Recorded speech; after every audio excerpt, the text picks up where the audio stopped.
What's up, everybody? Wyzatv here to finally do this damn Q&A. And I'm a little upset with myself that I'm doing it in this format where it's just me on the webcam. I wanted to do like a nice little layout and shit, but I didn't really have the time.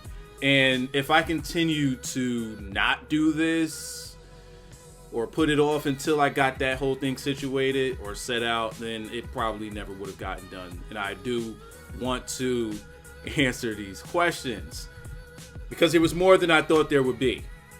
So hopefully, it's my first time recording anything in weeks.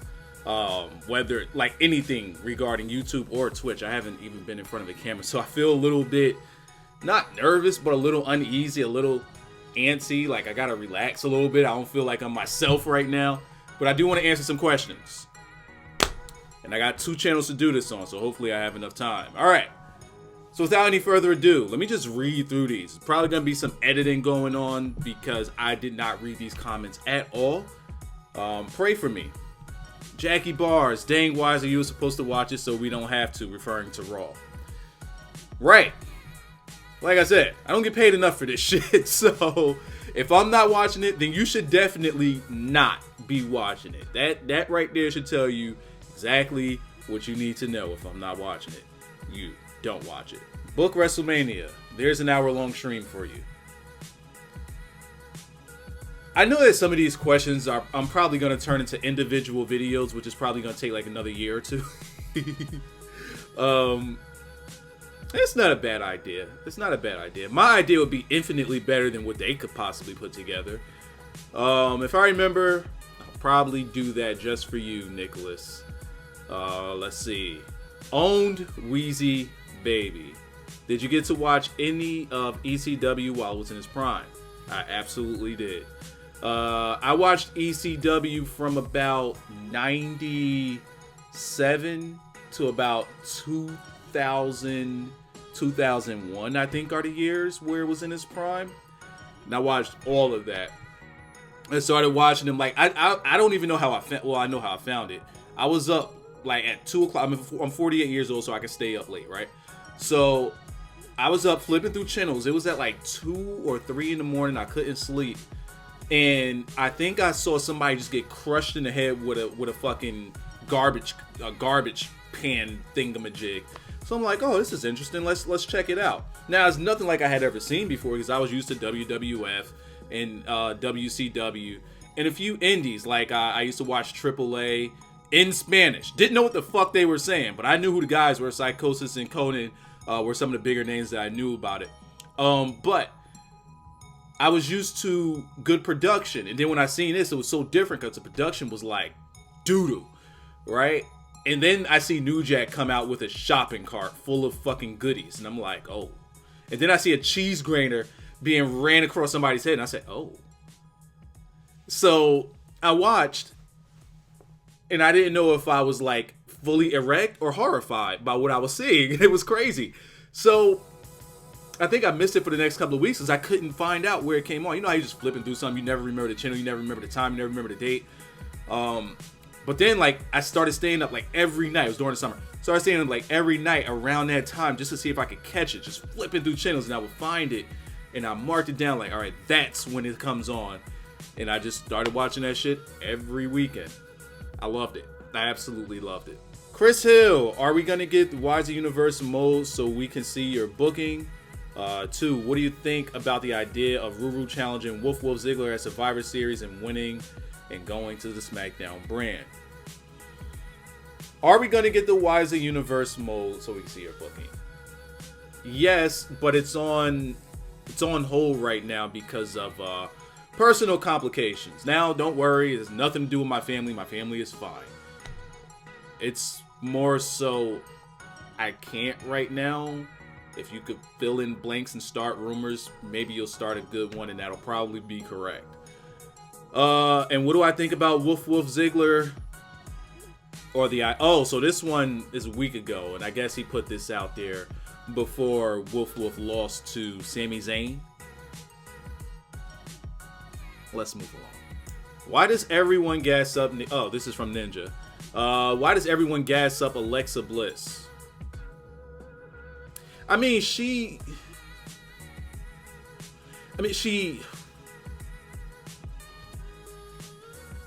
is a good heel. Like, she actually is a good heel. She has a good demeanor and a good fire behind her that makes her a good heel. The only issue I have with her is her over theatrical acting, where she's kicking and screaming and acting all pestering. As a top heel in the women's division for SmackDown, I understand a whiny heel, but she goes a little bit too far. Why is Bayley's ass overrated? I don't know. I don't pay attention to Bayley's ass, tits, or face.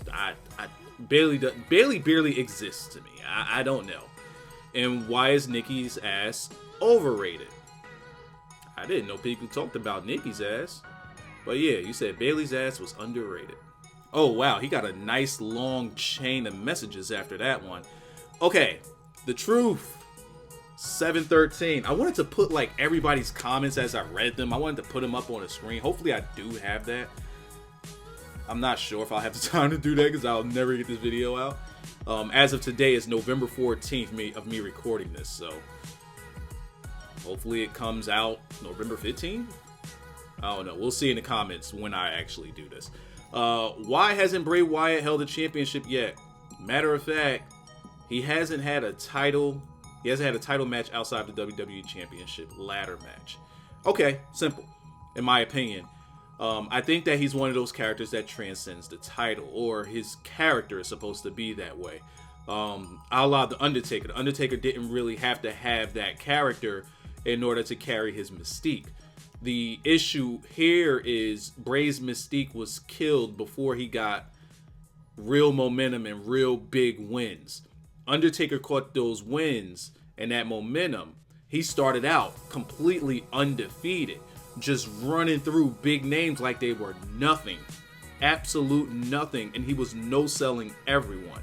Whereas Bray has a family behind him, has a mystique, and just was like, he started off hot. He started off with wins. They beat the Shield. They beat the piss out of the Shield. Dean Ambrose disappeared, and we still never found out where Dean Ambrose went on that one.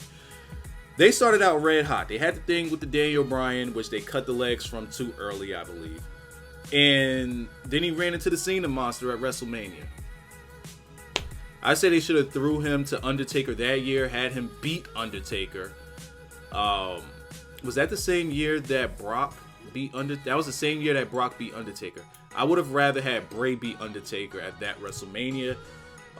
Therefore, setting this guy's legendary status in motion, because Undertaker could afford to take losses once he was established and he was the locker room leader and he was the attraction.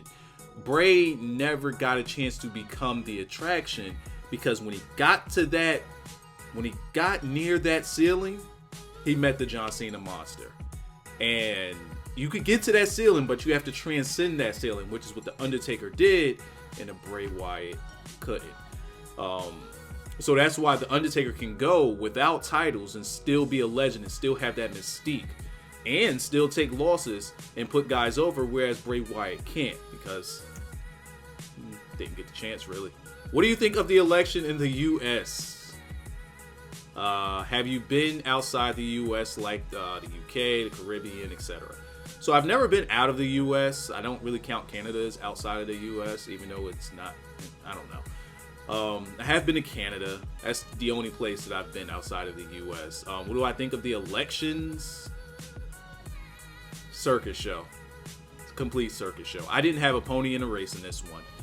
As a matter of fact, if I voted, I would have voted for Jill Stein or somebody like that. I didn't have a pony in this race. And yes, I didn't fucking vote. That was from Ben Jr. TJ, why did it take so long for you to stop watching Raw? Shit's been corny and stale vanilla for years now. Because, man, I had a job. And it was to report this mess to the people. It was to watch this stuff so that you guys don't have to. And it was to have fun with it. But it really started getting depressing. It started getting stressful. Like, I'm not supposed to feel this way. Wrestling is supposed to be an escape, right? Any form of entertainment, even if you're watching YouTube videos, it's supposed to be a form of escape. And I was feeling as though wrestling was starting to become more of a chore, and I was doing it because I had to and not because I wanted to. I was doing it because, not doing it because I was excited about it. It was things to talk. None of that.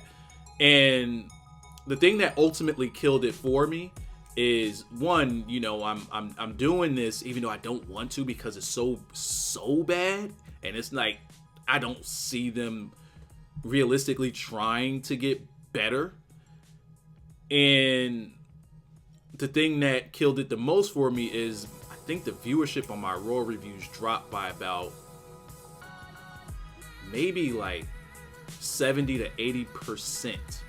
My Raw reviews used to get anywhere between 70 to 100,000 views. Now I'm lucky if them hoes crack about 5,000. Not worth my time, especially if I can't stand it. And I found myself complaining about it more so than just making jokes of it. And that was the end of it for me. I was done. I couldn't do it anymore. BJ Rick. God damn it, BJ. And he's always here in the comments and on Twitter as well. Would you like to see John Cena versus Undertaker in an I Quit match at WrestleMania? The ship has sailed. The intrigue was there when the Undertaker was undefeated, and you could have those near falls and people would actually buy into it. Whereas now, Undertaker losing wouldn't really mean as much, even if it is an I Quit match and even if it is to John Cena. Again, if he was undefeated, absolutely. Now that he's not, don't care. Don't care. How would you book a Brock Lesnar, Bobby Lashley MMA style match at WrestleMania? I would make it a Lions Den match. Throw him in a den. Throw him in a gimmick Lions Den. And I mean, how would you book it? I would let him just ooh. Wow.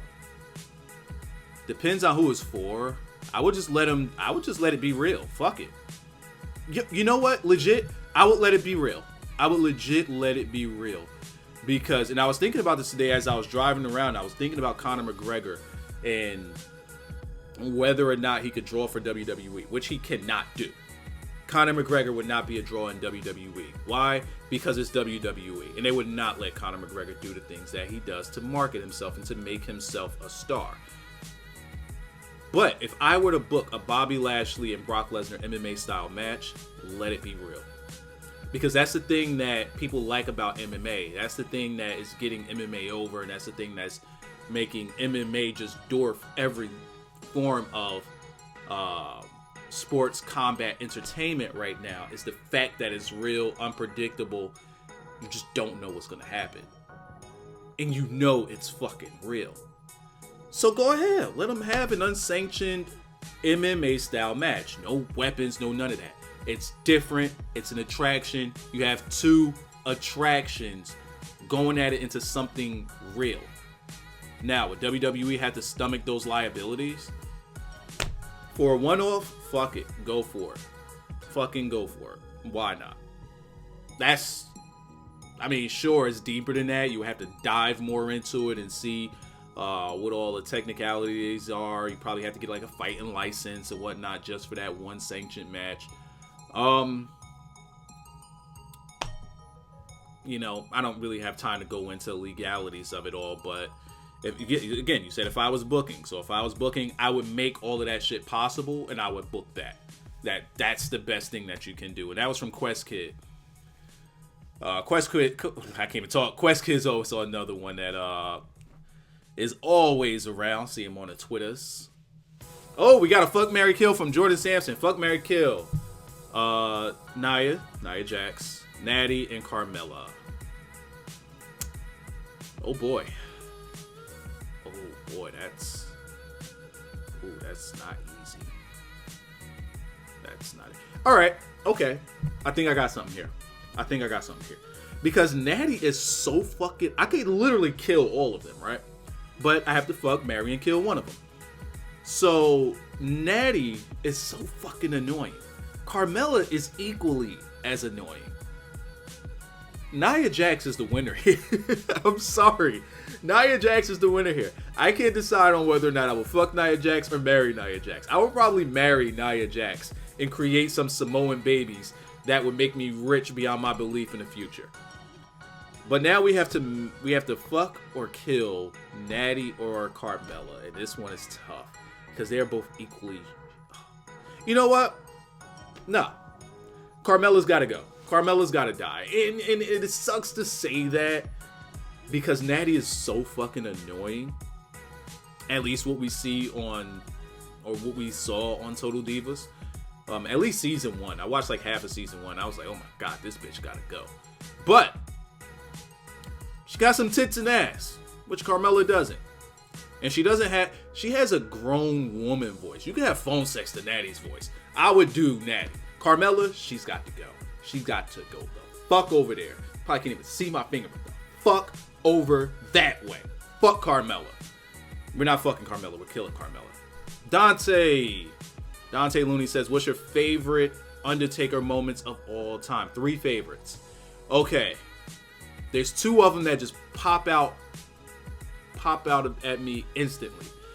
And I can tell you my exact reactions to them. I'm trying to think of a third. All right, I got 3. Now, these are the 3. Now, I'm not going to say these are my favorite. 2 of them are my favorite. The third one probably isn't, but it's just popped up in my head, and I don't really have enough time to like really sit and think about these. So I'll give you my least favorite first. My least favorite, which is still one of my favorites, is the Hell in a Cell match with him and Big Boss Man, where the Brood, Edge, Christian, Gangrel, they had the noose and they hung it from the top of the fucking cell, and Undertaker put Big Boss Man on that noose, wrapped it around his neck, and they hung him from the cell, ultimately saying that they were killing him. That was pretty fucking cool. My second favorite is when it was Ministry of Darkness Undertaker, and he had all his guys around him, and they were going to hang Stephanie from the Undertaker's cross, and Stone Cold came out there to break up that whole thing. Was that the It Was Me All Along? That wasn't the It Was Me All Along thing, but just that whole storyline leading up to that and what surrounded that entire storyline was all pretty good and a very good moment. And my favorite Undertaker moment, it was the scariest Undertaker moment. It legit made me fucking cry out of fear.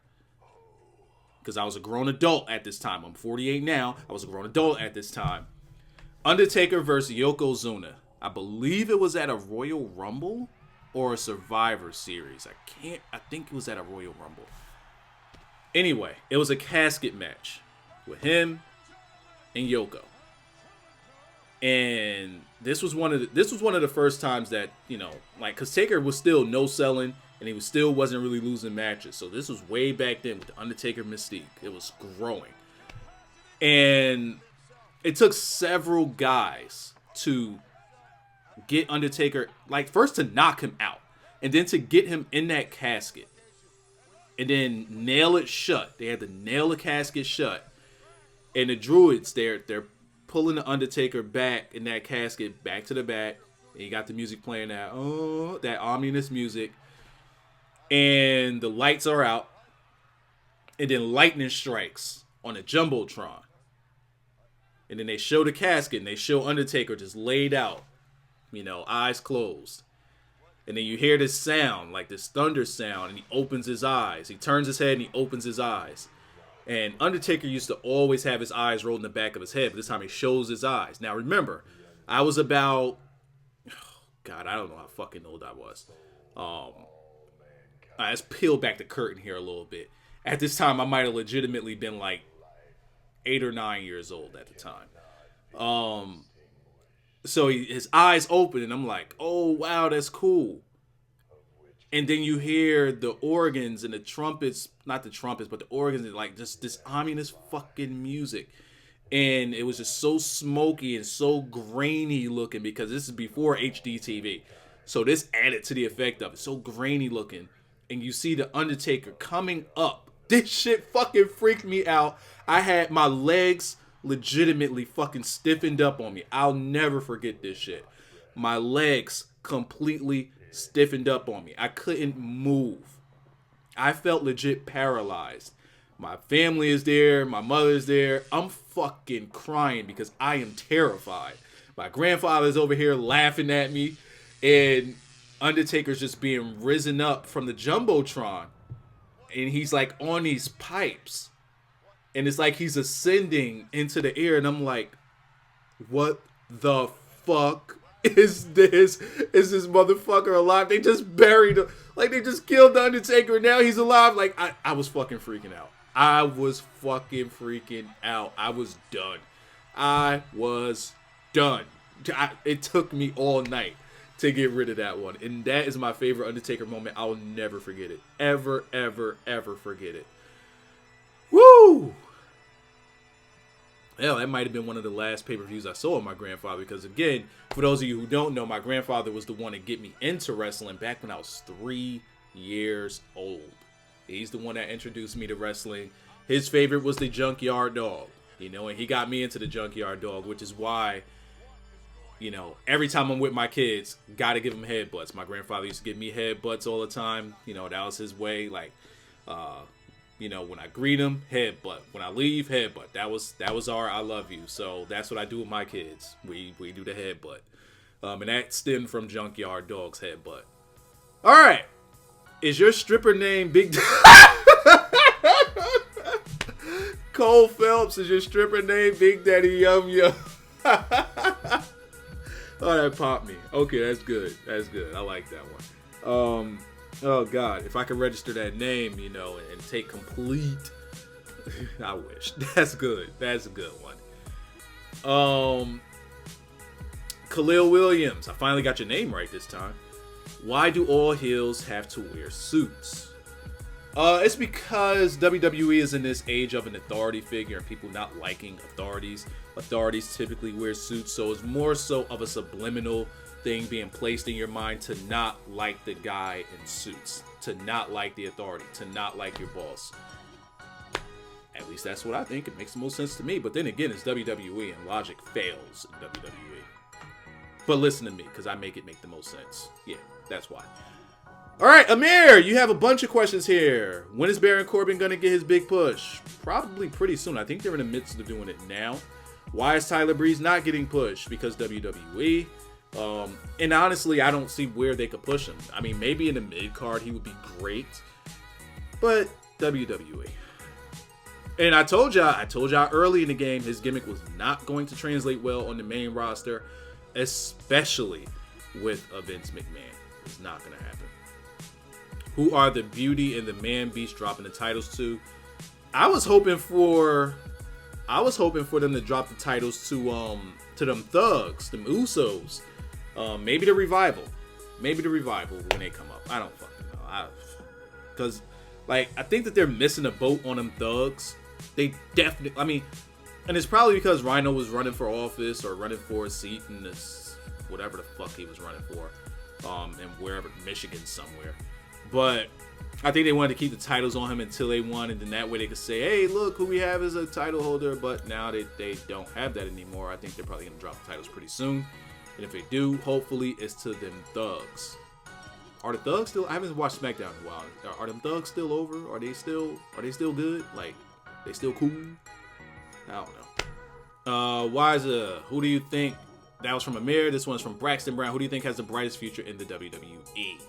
I don't even really want to say Charlotte because Charlotte's not all that young. She's in her 30s. Oh boy, let me reach back a little bit. Young talent. Even though you didn't say young talent, but you said the brightest future. Oh, Seth Rollins. Yeah, Seth Rollins. Even though he's being pushed and has been pushed way more than Roman Reigns and shoved down your throat way more than Roman Reigns, but I'm not going to go. Was you in WCW? Was you a WCW, WWE, or ECW person growing up?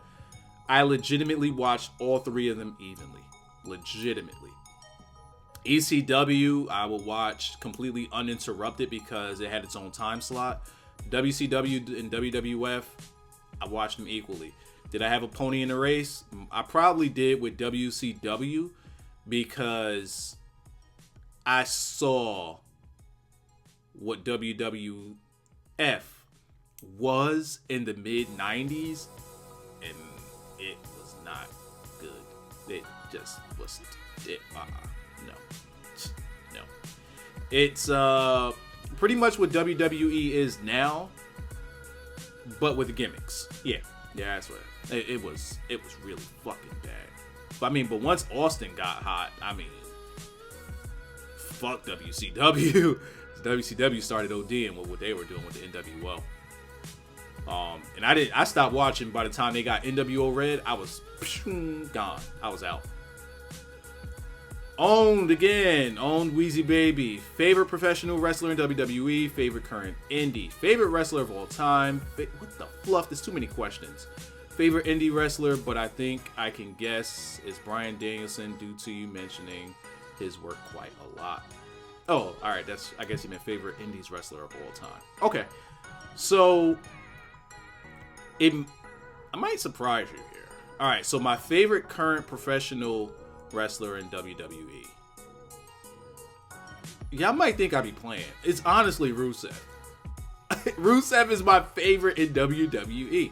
Now, they're starting to job him a bit, and I'm not liking that.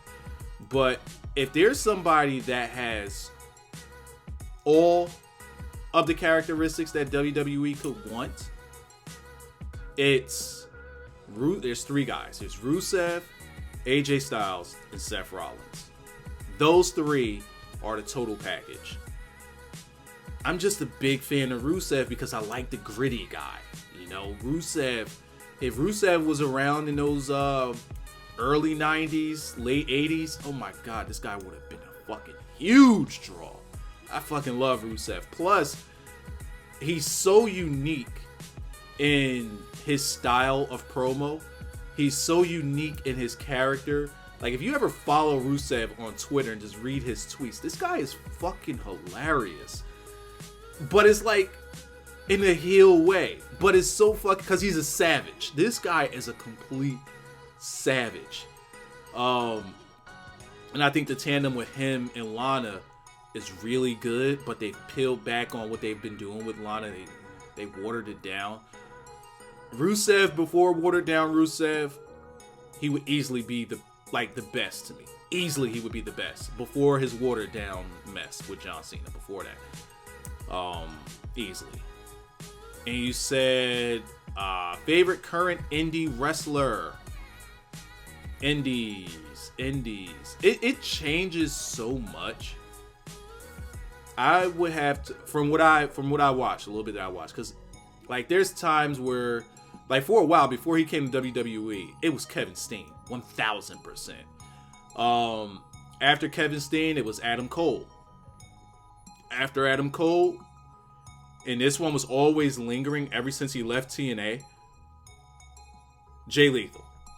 And Jay Lethal, to me, is the complete package when it comes to an indie wrestler. And honestly, I think I got to do like a top 10 promo guys in wrestling, at least that I watch or that I know of. Jay Lethal's in there. Jay Lethal is absolutely in there because he's so unique. And I wonder how long this video's been going. Let me take a look. Holy shit, we're over a half hour. We got to do a part 2. So Jay Lethal, he can do so many different impersonations. He could do he's just so fucking good on a stick. Pause. His ring work is just fucking top tier. He could go heel, he could go face, he could do anything. Jay Lethal is my guy on the indie scene. Favorite WWE favorite wrestler of all time. Ooh. Favorite wrestler of all time. There's nobody that gave me the feeling of watching wrestling. No one has given me the feeling of watching wrestling, and just that awe, that larger than life character, just that feeling of a wrestling fan. No one has ever topped, for me, no one has ever topped the Ultimate Warrior. Now, am I saying that he was a good wrestler? Nah, he was crazy. Motherfucker was nuts. But he was exciting to watch. Ultimate Warrior wasn't the best in-ring worker, but he was a really good storyteller. even though most of his stuff was supposed to be like to just not sell, you put him in there with top guys, he's going to deliver on the match. Pretty much like Roman Reigns. Put him in there with a top guy, he's going to deliver on his match. His stuff with Rick Rude, great. His stuff with his match with Hogan, great. It still stands the test of time. Jake the Snake, anybody. Even his, like, I've seen some house shows with him and the Undertaker. Ultimate Warrior was like, if he had to sell, the guy could sell. Like, I really enjoyed watching Ultimate Warrior because he made me a fan. Now I was already a wrestling fan, or a fan of wrestling, but I just felt good watching the Ultimate Warrior. And my favorite Indies wrestler of all the time. Oh, and you also said why the wow, I didn't even see Nothing Special's message. All right, so I'm gonna do 2 more questions. So, god damn it, I just dropped my phone. It fucking broke my neck, Kurt Angle style. All right, favorite Indies wrestler of all time. Okay, the thing that got me watching in the Indies sporadically was CM Punk. CM Punk's Summer of Punk in WWE got me to go back and start watching some ROH. From ROH, I would watch a little sprinkling some PWG. Not too many different indies that I mess around with. And through that, I was able to discover a lot of guys, such as Adam Cole, Kyle O'Reilly. Kyle O'Reilly is my top 5. He's definitely in my top 5 indies guys currently. I love Kyle O'Reilly. I love Red Dragon. The Briscoes. I love those guys. It gave me a chance to see a lot of guys. Chris Hero. It helped me see what made Chris Hero so good.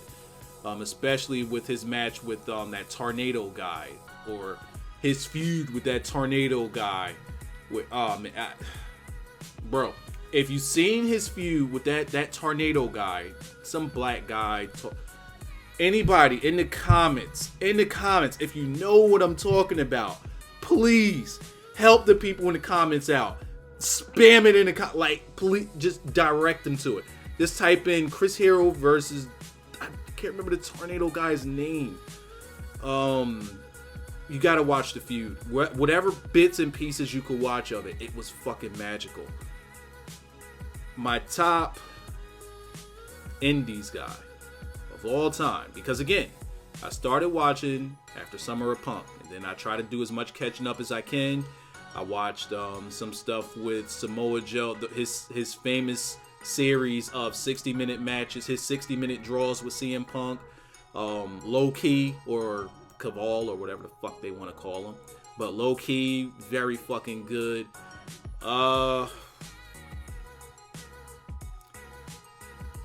My favorite, also Tommaso Ciampa. He's another one of my favorites, but my favorite is Kevin Steen. Kevin fucking Steen's rise through ROH was absolutely picture perfect booking. Jim Cornette did not like Kevin Steen, but he knew that Kevin Steen had the ability to draw. Didn't like Kevin Steen, but it was because of Jim Cornette that Kevin Owens is the Universal Champion today. I honestly believe that. Even though those two hate each other, if it wasn't for Jim Cornette putting Kevin Steen in that position to where Kevin Steen had that storyline where he wanted to destroy ROH and he created Scum and he went on that run with that ROH title, if it wasn't for Jim Cornette getting the ball rolling with that, I don't think that Kevin Steen would be who he is today. I really don't. All right. So I was going to read, I said 2 more, even though I skipped one. So I'm going to go to Nothing Special. Nothing Special says, since Undertaker's coming back to SmackDown in a week or 2, what kind of direction do you think he'll be going with them? Is it just going to be a promo talk about his match with Shane? Or are they building up something for Mania already? And 2, why the Coastal asked? The Coastal asked because We ain't got no offensive line, and we still ain't got no defense. Not drafting Landon Collins was a huge mistake. Drafting Philip Dorsett over Landon Collins. That was just fucking retarded. Gotta draft Collins because we needed that safety. We absolutely needed that safety. And our offensive line has just been fucking terrible. Been fucking abysmal. For some reason, we're not spending the money to improve our O-line and protect our fucking quarterback that we just gave up the world for. We're not protecting the guy. We got weapons on offense. We just can't get it to the weapons because we ain't got no fucking...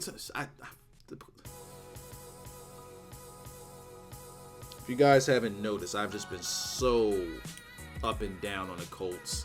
Like, during games on Twitter. It's fucking crazy.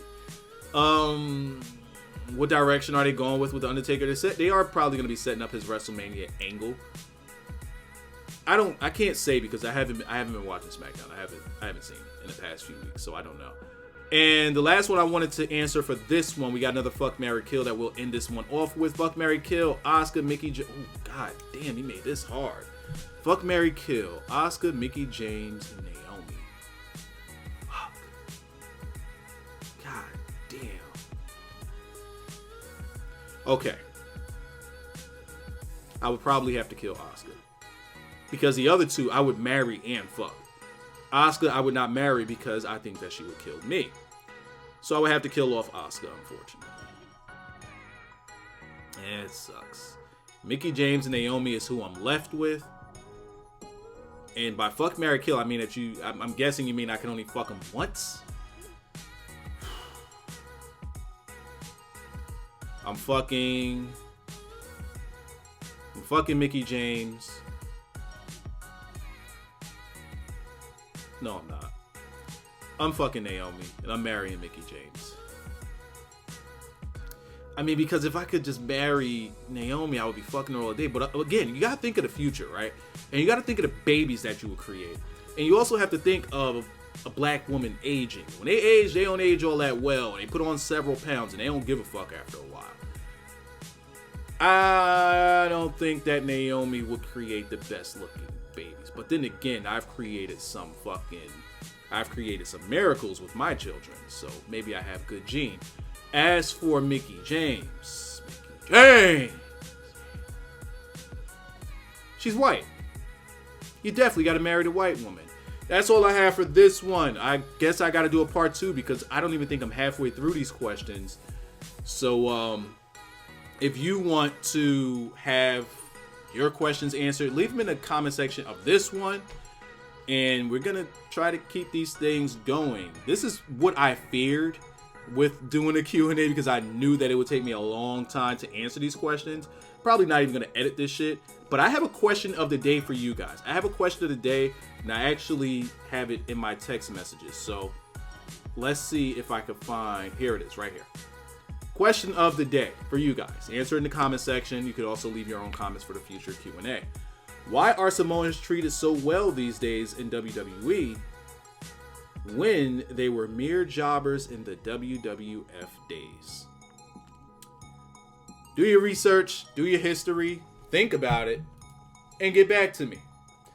I'll see you guys in the next one. Hold up, if I sit up, does my light look better? If I sit back, I look completely dark. I need better lighting. Oh boy, I'm so fucking low quality.